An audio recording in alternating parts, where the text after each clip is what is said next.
Hello friends, welcome back to my channel, and in this video we will be discussing about the topic प्रधानमंत्री ग्राम सड़क योजना। सबसे पहले देख लेते हैं कि इस टॉपिक में हम क्या क्या सब टॉपिक्स को कवर करेंगे। तो सबसे पहले जो ये स्कीम है प्रधानमंत्री ग्राम सड़क योजना, इसका इंट्रोडक्शन हम देखेंगे, स्कीम के बारे में देखेंगे। उसके बाद हम ये देखेंगे किस तरीके से इस स्कीम का, इस प्रोग्राम का इवोल्यूशन हुआ है फेज वाइज, फेज 1 में, फेज 2, फेज 3, फेज 4 और जो करंट फेज चल रहा है। Then what have been the achievements of the Pradhan Mantri Gram Sadak योजना, क्या क्या चैलेंजेस एसोसिएटेड रहे हैं स्कीम के साथ, what could be the way forward for the scheme, and then we will write a conclusion in the end. सबसे पहले इंट्रोडक्शन को देख लेते हैं। तो ये जो स्कीम है प्रधानमंत्री ग्राम सड़क योजना, इसको लॉन्च किया गया था 2000 में, और ये जो है एक सेंट्रली स्पॉन्सर्ड स्कीम है under the ministry of rural development. और इसका जो एम था स्कीम का वो ये था कि ऑल वेदर रोड कनेक्टिविटी जो है प्रोवाइड करनी है जो अनकनेक्टेड रूरल हैबिटेशंस हैं। तो जो रूरल हैबिटेशंस जो अभी तक कनेक्टेड नहीं थे उनको ऑल वेदर रोड के थ्रू जो है कनेक्ट करने का एम रखा गया। इसके लिए मिनिस्ट्री ऑफ रूरल डेवलपमेंट ने national rural infrastructure development agency को जो है सेटअप किया ताकि वो operational and management support provide कर सके प्रोग्राम को। इस प्रोग्राम के तहत, इस स्कीम के तहत जो रोड कंस्ट्रक्शन था जो रूरल एरियाज में बहुत ही अनसिस्टमैटिक तरीके से और बहुत ही एडहॉक तरीके से हो रहा था, उसको एक बहुत ही सिस्टमैटिक और स्टैंडर्ड बेस्ड तरीके से जो है करने की इसमें जो है कोशिश की गई। अभी 2025 में इस प्रोग्राम को जो है 25 इयर्स जो है वो कंप्लीट हो गए हैं, और अभी इसको स्कीम को जो है 2 डिकेड से ज्यादा हो गए हैं, 25 इयर्स हो गए हैं। और ये जो स्कीम है ये इवॉल्व कर गई है। जो शुरू में जो बेसिक एम था कि हमें बेसिक कनेक्टिविटी जो है प्रोवाइड करनी है, उससे स्कीम इवॉल्व होकर के इकोनॉमिक इंटीग्रेशन स्ट्रेटेजी की तरफ जो है चली गई है। अब देखते हैं कि इस प्रोग्राम का किस तरीके से फेज वाइज इवोल्यूशन हुआ है। तो फेज 1 में अगर हम देखें तो जो कि 2000 ऑनवर्ड्स जो फेज था उसमें जो फोकस था वो रूरल कनेक्टिविटी के ऊपर था। तो इसमें एम ये रखा गया कि हम ऑल वेदर रोड्स जो है प्रोवाइड करें जो अनकनेक्टेड रूरल हैबिटेशंस है उनको। तो उसकी जो एलिजिबिलिटी थी रूरल हैबिटेशंस की, उसके लिए रखा गया कि प्लेन एरियाज में जो है 500 प्लस की जो पॉपुलेशन वाले जो भी हैबिटेशंस रहेंगे वो, और अगर हिली या फिर ट्राइबल या डेजर्ट एरियाज हैं तो 250 प्लस अगर पॉपुलेशन है तो वो इस स्कीम के अंदर एलिजिबल हो जाएंगे।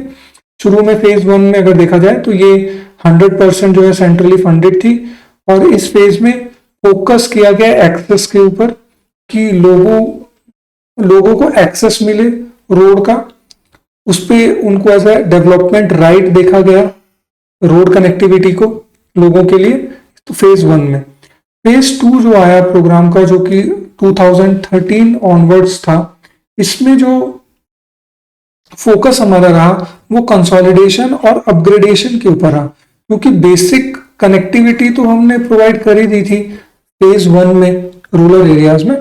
तो जब बेसिक कनेक्टिविटी प्रोवाइड कर दी तो फोकस हमारा शिफ्ट हुआ कि बजाय कि हम न्यू कंस्ट्रक्शन करें, उससे शिफ्ट होकर के हमारा जो है जो एग्जिस्टिंग रूरल रोड्स थे उन्हीं के मेंटेनेंस और उनको स्ट्रेंथन करने पे शिफ्ट किया गया। तो हमारा फोकस हुआ कि हम क्वालिटी को इंप्रूव करें, रोड की ड्यूरेबिलिटी को इंप्रूव करें। और यहाँ पे शुरू में जो स्कीम 100% सेंट्रली फंडेड थी उसमें अब स्टेट के साथ में भी कॉस्ट शेयरिंग लाई गई। तो यहाँ पे हमारा जो फेज में जो ट्रांजिशन रहा वो एक्सपेंशन की बजाय क्वालिटी एनहांसमेंट के ऊपर जो है फोकस किया गया।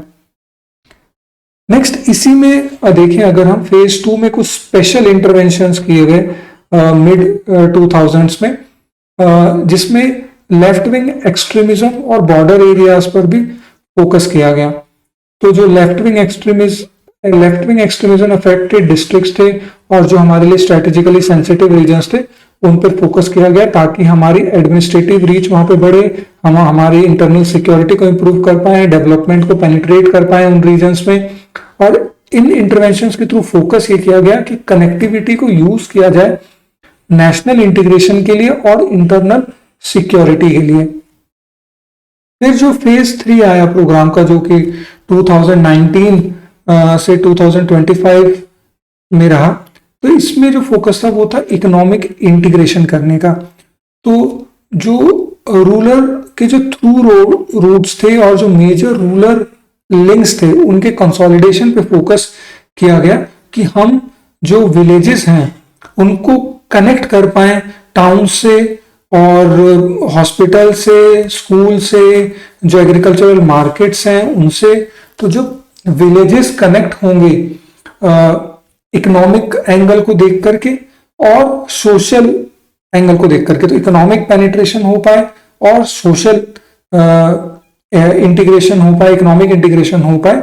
तो इसमें इस फेज में हमने कनेक्टिविटी पे इंफेसाइज किया कि उससे हमारा प्रोडक्टिविटी पे, डेवलपमेंट पे फोकस हो और हमारी इकोनॉमिक ग्रोथ पर फोकस हो और जीडीपी पे उसका कंट्रीब्यूशन दिखे।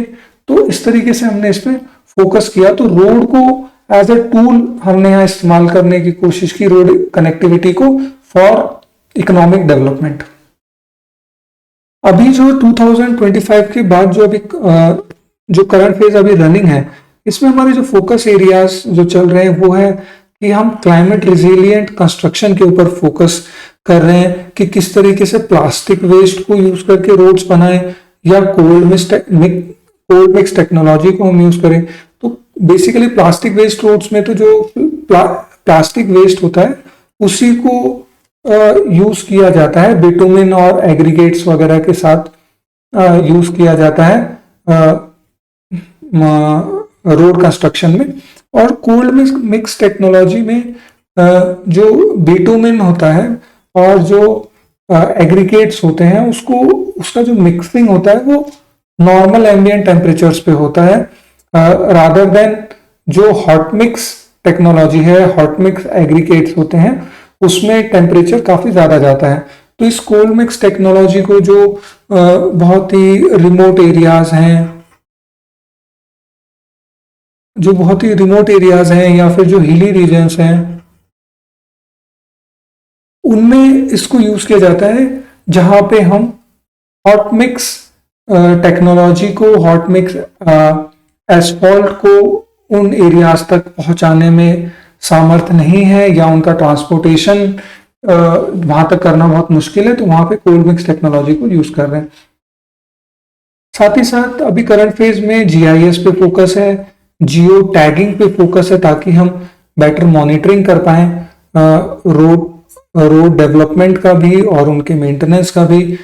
परफॉर्मेंस बेस्ड मेंटेनेंस कॉन्ट्रैक्ट्स पर फोकस चल रहा है कि जो अर्लियर जो मेंटेनेंस होता था वो क्वांटम ऑफ वर्क को देख करके उनका जो है पेमेंट दिया जाता था कॉन्ट्रैक्टर को, कि उसने कितना काम किया है, कि उसने कितना रिपेयर किया, कितना उसमें बिटुमन यूज किया, कितना उसमें सीमेंट यूज किया, तो क्वांटम ऑफ वर्क के हिसाब से उसका पेमेंट कर देते। बट अभी परफॉर्मेंस बेस्ड मेंटेनेंस कॉन्ट्रैक्ट्स में रोड की कंडीशन को देख करके, उसकी परफॉर्मेंस को देख करके और उसकी सर्विस इंडिकेटर्स जो हैं उसको इंटीग्रेट करके हम जो है पेमेंट्स कर रहे हैं कॉन्ट्रैक्टर्स को, कि रोड की स्मूथनेस कैसी है, रोड में पॉटहोल्स तो नहीं है, रोड में प्रॉपर जो है मार्किंग्स अवेलेबल है या नहीं है, तो उसके हिसाब से कि रोड वर्किंग कंडीशन में और प्रॉपर फंक्शनल कंडीशन में है या नहीं, उसके बेसिस पर उनका पेमेंट्स हो रहा है। और साथ ही साथ जो है ग्रीन और सस्टेनेबल रोड प्रैक्टिसेस पे हमारा जो है फोकस अभी करंट फेज पे चल रहा है।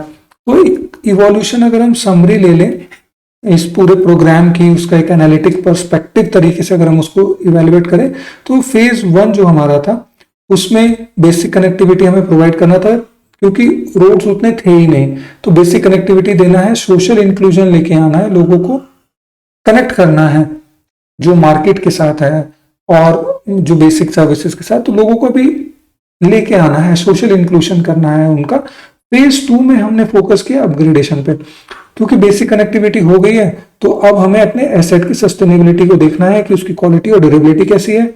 इसी में हम स्पेशल प्रोजेक्ट्स को लेके आए, left wing extremism, border areas के लिए, जहां हमारा सिक्योरिटी और इंटीग्रेशन पे फोकस रहा। और फेज 3 जो था हमारा, उसमें इकोनॉमिक कॉरिडोर्स पे फोकस था, ताकि हम मार्केट लेड रूरल ग्रोथ कर पाए, इकोनॉमिक डेवलपमेंट हो पाए कंट्री का। नेक्स्ट हम देख लेते हैं कि क्या अचीवमेंट्स रही हैं प्रधानमंत्री ग्राम सड़क योजना की, क्या क्या अचीवमेंट्स रही हैं। तो जो सबसे पहला है, that is the massive expansion of the rural road network.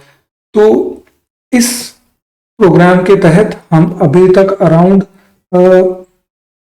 7 lakh plus kilometre की रूरल रोड जो है कंस्ट्रक्ट कर चुके हैं सिंस इंसेप्शन। इसमें हम 99% जो एलिजिबल हैबिटेशन है उसको कनेक्ट कर चुके हैं, जो हमारी एलिजिबिलिटी क्राइटेरिया था उसके तहत। और इंडिया का अभी जो है वर्ल्ड का one of the largest rural road network जो है वो बन चुका है। साथ ही साथ बेसिक कनेक्टिविटी की वजह से जो है improved access to health and education मिला है। तो ऑल वेदर रोड्स की वजह से जो है हेल्थ फैसिलिटीज लोगों तक मिल पाई हैं, इंस्टीट्यूशनल डिलीवरीज हुई हैं, इमरजेंसी हेल्थ केयर एक्सेस मिला है, वैक्सीनेशन लोगों तक पहुंचाया गया है। एजुकेशन में भी देखा गया तो स्कूल अटेंडेंस जो है बच्चों की बढ़ी है, क्योंकि स्कूल्स के लिए कनेक्टिविटी वगैरह जो है रोड्स की इंप्रूव हुई है। थर्ड, रोड कनेक्टिविटी की वजह से एग्रीकल्चरल एंड रूरल इकोनॉमी को भी बूस्ट मिला है।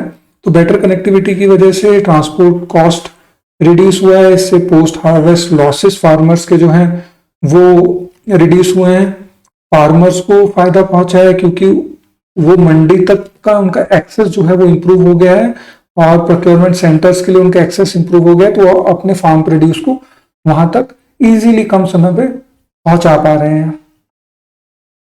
नेक्स्ट अचीवमेंट को देखें तो रिडक्शन इन रीजनल डिस्पैरिटीज, क्योंकि इस प्रोग्राम के तहत हमने रिमोट एरियाज को, ट्राइबल एरियाज को, left wing extremism affected areas को, उन डिस्ट्रिक्ट्स को हम टारगेट कर रहे हैं, ताकि उन बैकवर्ड रीजन्स को हम लोग जो है अपनी मेन स्ट्रीम इकोनॉमी में ला पाए।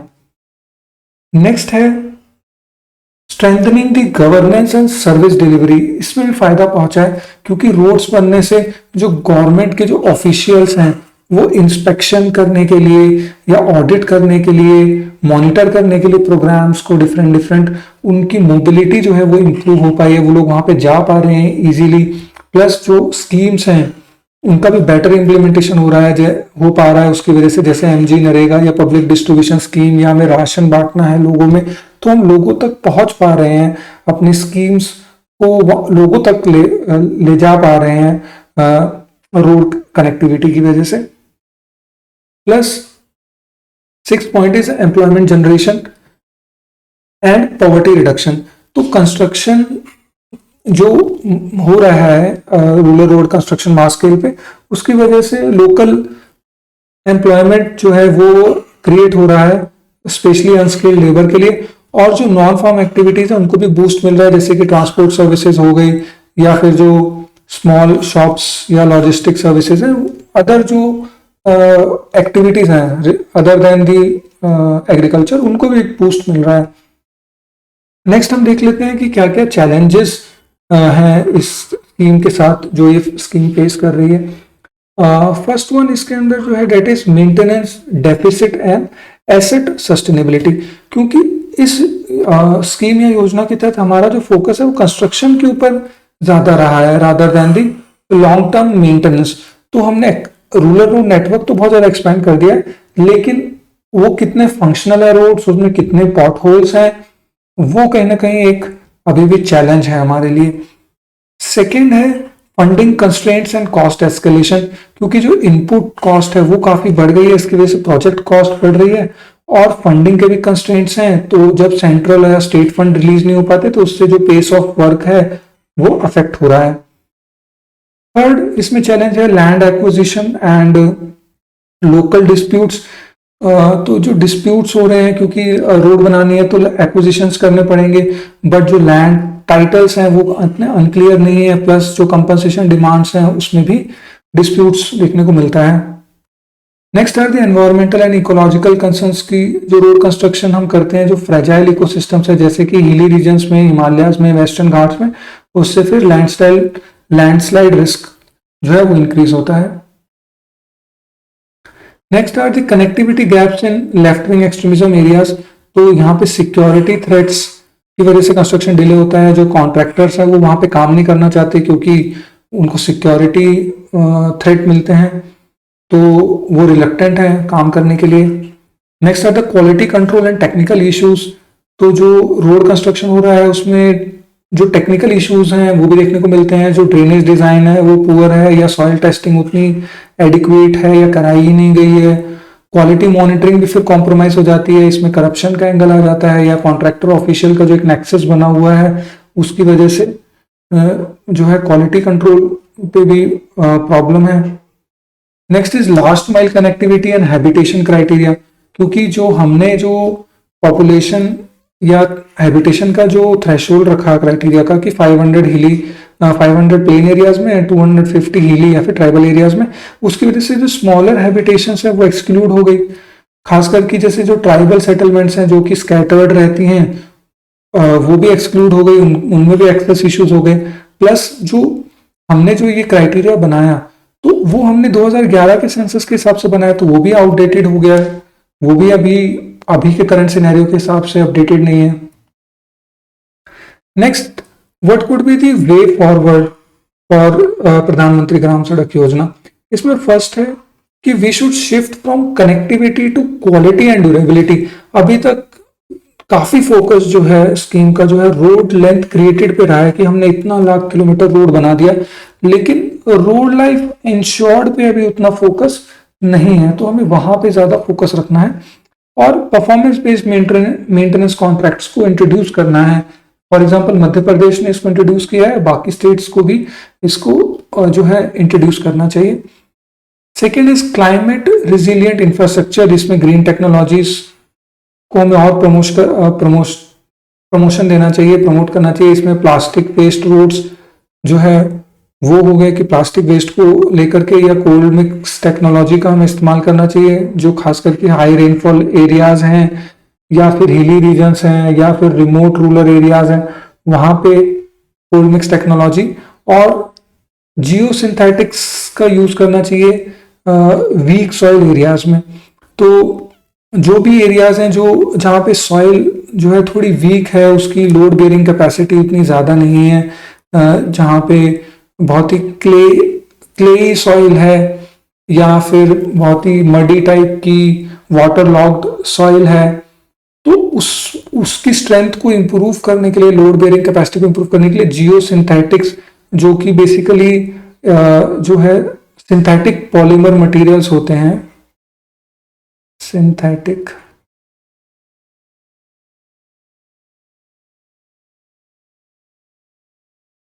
पॉलीमर मटेरियल्स,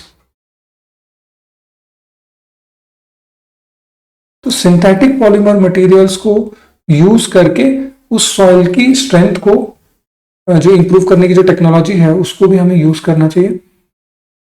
नेक्स्ट इज हमें left wing extremism border areas पे फोकस अपना और इंक्रीज करना चाहिए ताकि स्ट्रेटेजिक कनेक्टिविटी हम जो प्रोवाइड करें उसको प्रायोरिटाइज करें और सिक्योरिटी कवर प्रोवाइड करें या स्पेशल फाइनेंशियल पैकेज प्रोवाइड करें उन कॉन्ट्रैक्टर्स को, क्योंकि वो वहां काम नहीं करना चाहते सिक्योरिटी इश्यूज के कारण। फोर्थ इज फाइनेंशियल सस्टेनेबिलिटी, क्योंकि फंडिंग कंस्ट्रेंट्स हैं तो उसको देखने के लिए हम रूरल इंफ्रास्ट्रक्चर बॉन्ड्स को जो है और इंट्रोड्यूस कर सकते हैं और पीपी मॉडल पे जा सकते हैं, triple P public private partnership models पे हाई ट्रैफिक रूरल कॉरिडोर्स में। Fifth is we should strengthen the digital monitoring, जो हमारा OMMAS है which is the online management monitoring and accounting system. तो बेसिकली ये एक पोर्टल है, बेसिकली वेब बेस्ड पोर्टल है जहां पे जितने भी रूरल रोड प्रोजेक्ट्स हैं उनको पूरा मॉनिटर किया जाता है कि वहाँ पे अभी क्या प्रोग्रेस चल रहा है, क्या मेंटेनेंस चल रहा है, कौन सा प्रोजेक्ट किस स्टेज पे है, किस प्रोग्राम का क्या कोई इंसेप्शन स्टेज पे है, कोई जो है कंप्लीशन स्टेज पे है, इसका कितना फंड रिलीज हो गया, वो सब वो MMAS जो हमारा वेब बेस्ड पोर्टल है उसके थ्रू हम लोग कर रहे हैं, तो उसको ही अपग्रेड करना चाहिए। और उसमें हमें जो है साथ में रियल टाइम सैटेलाइट मॉनिटरिंग और ड्रोन क्वालिटी चेक्स, यानी ड्रोन का यूज करके जो है रोड की क्वालिटी को चेक कर सकते हैं कि ड्रोन उस जगह पे जाएगा, वो GIS और उससे यूज करके वहां पे वो बहुत ही हाई रेजोल्यूशन इमेजेस लेगा और वो देखेगा कि किस टाइप का रोड जो है बना है। फिर उन इमेजेस के थ्रू मॉडलिंग की जाएगी, 3D मॉडलिंग रोड का, और फिर उसका एक इवेल्युएशन किया जाएगा कि एज पर जो कॉन्ट्रैक्ट की जो स्पेसिफिकेशंस थी रोड की वो मैच कर रही है नहीं कर रही है ना। साथ ही साथ पब्लिक ग्रीवियंस डैशबोर्ड्स को भी हमें जो है अपग्रेड करना चाहिए ताकि लोग कंप्लेंट्स वगैरह अपनी ग्रीवियंस लॉन्च कर पाए कि यहाँ पे ज्यादा रोड टूटा हुआ है, यहाँ पॉट होल्स हैं, यहाँ काम अच्छे से नहीं हो रहा है।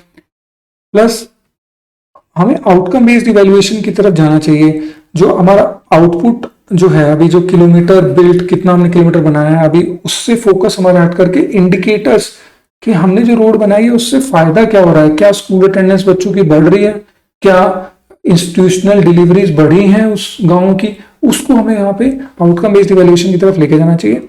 Plus community participation and ownership पर फोकस करना चाहिए, ग्राम पंचायत को इन्वॉल्व करना चाहिए ताकि वो मेंटेनेंस को मॉनिटर कर पाए कि कॉन्ट्रैक्टर वहां पे मेंटेनेंस कर रहा है नहीं कर रहा है। लोकल एम्प्लॉयमेंट को एनकरेज करना चाहिए उन रोड मेंटेनेंस कॉन्ट्रैक्ट्स में।